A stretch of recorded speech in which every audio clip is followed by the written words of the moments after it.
exigir melhorias no ensino público, retirada do presidente da República, instauração do voto secreto. E o líder dessa revolta foi o tenente Alfredo Augusto Ribeiro. E teve inspiração na revolta do Forte de Copacabana e na Revolução Paulista de 1924.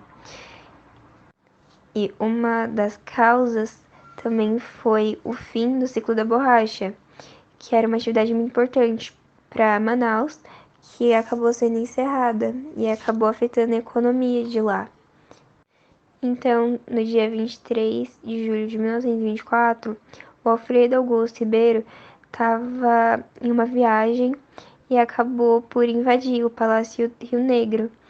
E quando ele fez isso, acabou incentivando outras pessoas a se revoltarem. E acabaram cortando todos os meios de comunicação, como telégrafos, de Manaus, isolando a cidade.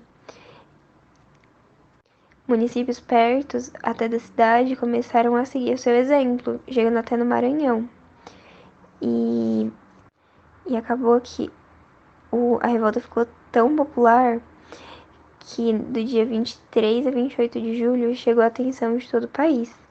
Só que no dia 26 de agosto, o general João de Deus Barreto e seu exército foram até Manaus para tentar conter essa revolta. Só que como eles não viram nenhuma forma de impedir essa revolta da forma que estava, eles cercaram a cidade de Manaus e ameaçaram de bombardeio. Até porque a revolta tinha um apoio popular muito grande. E acabou que os que estavam na liderança dessa revolta acharam melhor se render. Eles acabaram indo a julgamento, só que comparado a outras revoltas que tiveram nessa época, eles não sofreram nenhuma punição muito grave. A Revolta Paulista de 1924 foi um movimento militar liderado por jovens oficiais do Exército, pertencentes ao tenentismo, que pretendiam depor o presidente Arthur Bernardes. Essa revolta aconteceu 2 anos depois da revolta do Forte de Copacabana, no Rio de Janeiro, quando militares tenentistas se armaram para derrotar o governo federal. A revolta de 1924, em São Paulo, foi derrotada e seus integrantes se organizaram em torno do tenente Luiz Carlos Prestes, formando a Coluna Prestes.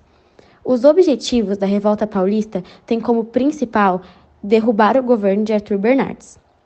Para os revoltosos, era necessário fazer reformas na República, como voto secreto, mudanças no ensino público, moralização da política e destituição do presidente. Os tenentistas não viam com bons olhos a liderança civil à frente do governo e defendiam a retomada do poder político pelos militares. O principal líder dessa revolta paulista foi o general Isidoro Dias Lopes. A Coluna Prestes foi um movimento que foi liderado por Luiz Carlos Prestes e a ação contou com a participação de alguns jovens oficiais do Exército, que fizeram parte do movimento tenentista e atuaram nas revoltas militares nos anos de 1922 e 1924.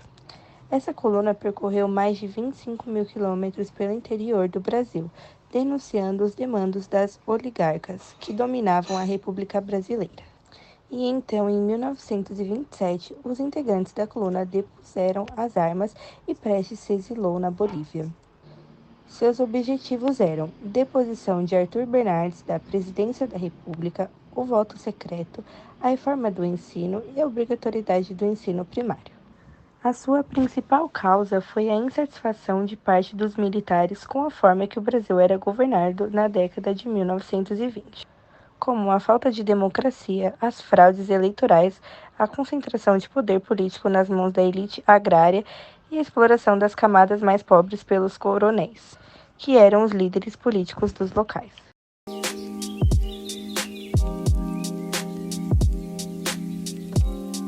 A gente pode começar a definir o fim do tenentismo pela sua liderança descuidada, porque ele tinha um grande apoio popular, mas essa liderança descuidada acabou sendo prejudicial e acabou tendo sua dissolução na Bolívia em 1927, quando a maioria de seus membros abandonaram a causa, como o Luiz Carlos Prestes, que acabou se alinhando ao Partido Comunista do Brasil.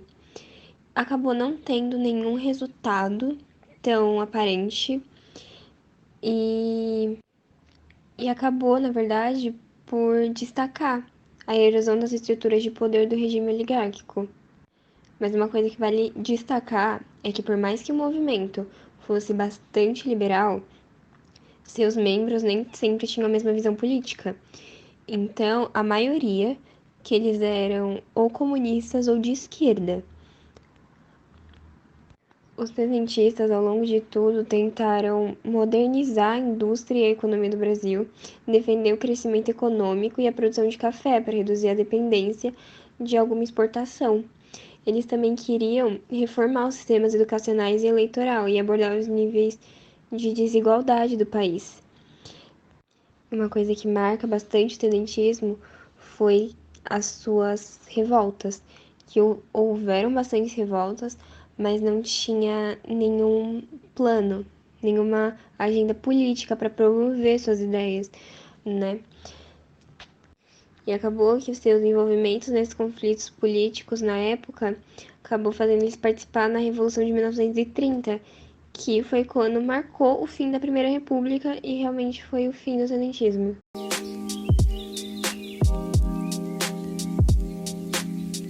As consequências do movimento tenentista em relação à parte social foram poucas.